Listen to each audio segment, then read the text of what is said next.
สวัสดีทุกคนยินดีต้อนรับทุกคนเข้าสู่สองสไตล์เมาหนาววันนี้ฉันมาสัมผัสน้องชายเนาะมันมาเห็นงานอยู่ไทยประมาณ5 เดือนย้ายงานจากเถื่อนนะมันเห็นงานอยู่ไทยมาเห็นงานอยู่ไทย5 เดือน6 เดือน6 เดือนย้ายงานไป4 เทื่อเด้อเป็นอย่างคือย้ายเอ่อเนาะวันนี้เนาะก็ เป็นเหตุผลส่วนตัวเนาะบ่สามารถสิว่าออกหมายได้บ่เออเพไปราะว่าทุกคนก็ย่อมมีเหตุผลของเขาเออก็สิเฮ็ดหยังมามันต้องมีเหตุมีผลบ่แม่นว่าคิดปั๊บปุ๊บปั๊บแล้วการที่มาเฮ็ดงานอยู่นี่บ่มีไผสิบ่อยากได้เงินและบ่มีไผอยากย้ายงานตลอดคันบ่มีเหตุจำเป็นหรือว่ามีเหตุผลของเขาก็บ่ย้ายดอกเพราะว่าทุกคนที่มาเฮ็ดงานนี่คือโฟกัสอย่างเดียวคือเงินบ่มีไผที่อยากเฮ็ดแล้วบ่ได้เงินแล้วได้ประโยชน์แบบเมื่อยซื่อๆหรอกประมาณนั้น เดี๋ยวได้เงินได้บ่ใช่แล้วเนาะ2 บาทบ่การที่เขามาเฮ็ดเวียกอันนี้มันบ่ได้ว่าอะไรแค่เงินอย่างเดียวได้ที่ว่ามาเฮ็ดที่นี่ว่าเงินก็แม่นอยู่อีกอย่างคือ1ประสบการณ์2ก็คือเฮามาต่างแดนต่างบ้านสิบ่ได้ต้องการแค่เงินอย่างเดียวคือเฮาต้องการความรู้ต้องการประสบการณ์ต้องการหลายๆอย่างคือเขาว่าเดี๋ยวบ่ออกจากบ้านก็บ่เห็นฮอดแม่นไกลเนาะบ่ไปหาเรียนก็บ่มีความรู้การที่ข้อยมาเนี่ยคือข้อยอยากเห็นบ้านเมืองเพิ่นอยากเห็นโลกกว้างคันข้อยงัวอยู่แต่บ้านเนาะเขาก็สิบ่ได้รู้จักหยังหลายๆอย่างแต่ว่ามาอยู่นี่เขาก็รู้จักหยังหลายๆอย่างขึ้นแล้วก็มีความ เป็นผู้ใหญ่ขึ้นแต่ก็มีหลายๆอย่างที่มันเข้ามาในชีวิตที่ว่ามันเป็นบทเรียนของชีวิตนะเกิดว่าเป็นก้าวย่างก้าวเดินของชีวิตเออแล้ว จังไดต่อไปซึ่งก็ สิไปไสบัดนี้มันก็สิเมื่อบ้านบ่บัดนี้หรือจังได๋ฟังเบิ่งก่อนแต่ว่าช่วงใน2-3วันนี้เฮาก็เมื่อต่อบัตรก่อนแล้วก็สิเมื่ออยู่บ้านก่อนว่ามีความคิดแนวใดขึ้นแล้วก็จั่งสิเบิ่งไปอีกว่ามันสิได้กลับมาบ่ใหญ่บ่เบิ่งไปอีกก่อนแต่ว่าเมื่อต่อบัตรก็วันที่23ก็สิเมื่อก่อนบ่ว่าสิเมื่อเลยหรือบ่แต่ว่ามีความคิดว่าสิได้ขึ้นมาอีกอยู่เพราะว่า อยู่นี่เขาก็ติดใจเราอยู่บ้านเขามันก็เมื่อเขาก็บ่ว่าสิเฮ็ดหยังมันบ่เป็นตัวของตัวเองแล้วคือเขาเคยมาเฮ็ดเวียกเฮ็ดงานที่ว่าในมื้อหนึงเขาเคยเฮ็ดงานถ้าคนที่เคยงานสิรู้ดีเนาะแต่ว่าคนที่มาเฮ็ดงานเดี๋ยวเคยเฮ็ดงานตลอดแล้วอยู่ซื่อๆมันสิเป็นจังไดความคิดนะโอ้หน้ามึงกับหน้าคนนี่ต่างกันเลยเนาะ เอออยากเคยเฮ็ดงานอยู่นี่เนาะดีๆแบบหน้าเออเก่งในคลิป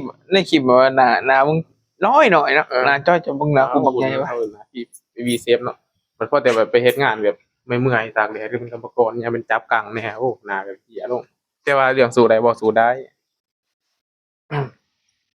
แต่ทุกคนคิดว่าไพ่หน้าตาดีกว่ากันเนาะ เรื่องไร้สาระ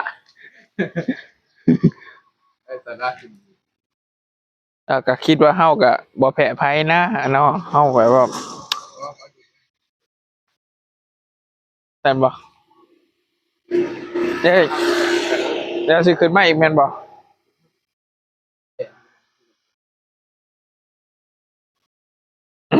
เรื่องสิขึ้นมาอีกคือว่าเขาต้องการมาเห็นโลกกว้างมาเรียนรู้ประสบการณ์ใหม่ๆหลายๆอย่างแต่ว่ามานี่ก็เป้าหมายลำหน้านี้สมควรเป้าหมายลำหน้านี้เขาขึ้นมานี่สิไหลเอียงเป็นตีนไม้ตีนมือเหมือนนะ คิดว่าเป้าหมายรอบหน้าแต่ว่าจะขึ้นมาดีเนาะตั้งเป้าหมายไว้ว่าเอาเก็บเงินมาเป้าหมายว่าคือเอา50,000ซะบ่ได้ว่าอย่างไรเป็นรูปเป็นร่างหยังเพราะว่ามันบ่ทันกะเว้าออกนะแต่ว่าเอาเดี๋ยวเฮ็ดบ่ได้มื้อแต่ว่านี่แค่ลมปากซื่อๆ นั่นบ่ เสียบปากที่แบบพูดแบบเอาวะเอารถเอายังพวกกัน50,000ก่อนนะจาก50,000จะขยับไปมันสิ50,000นี่สิเก็บจักเดือนเนาะถ้ารายงานแบบว่าถ้าปกติถ้ารายงานปกติประมาณ6 เดือนไปแต่ซื้อมืออะไรก็หายดีแล้วก็เป็นยังคือว่า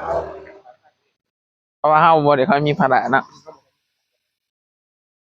เรื่อยๆเรื่อยๆเรื่อย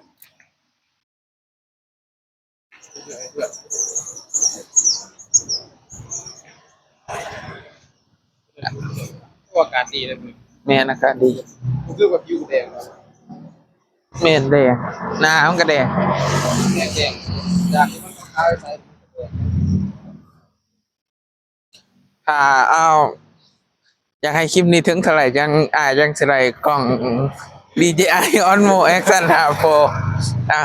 ให้คลิปนี้ถึงเท่าไหร่เนาะยังสิมีเงินซื้อ แส เนาะ นวิวก่อนซะบ่ต้องบางไลฟ์เอาแสนวิวก่อน ให้มันหมื่นก่อนเนาะให้มันหมื่นวิวก่อน หมื่นวิวหรือแสนวิวก่อนเพราะว่าตอนนี้ไล่บ่ได้เยอะก็อีกคนจะมีปีอยู่แล้วเนอะเพราะว่าเหตุผลนี่คือแต่บ่มีกำลังใจเฮ็ด YouTube แต่ก็บ่ได้งบก่อน เอาน้องตกใจบ่น้องเห็นตำรวจนะ ก็ตกใจธรรมดาเพราะว่าคนไทยเขาแบบเป็นคนดีแล้วก็ดีว่าเขาแบบอธิบายบ่ถูกกันนะเขาก็บ่ได้อิหยังก็เขาหาผ่านนะแต่เขาย่างบ่ซื่อ เอาจังนั้นก็ให้อ้ายอันนั้นได้เนาะจังนั้นก็ให้อ้าย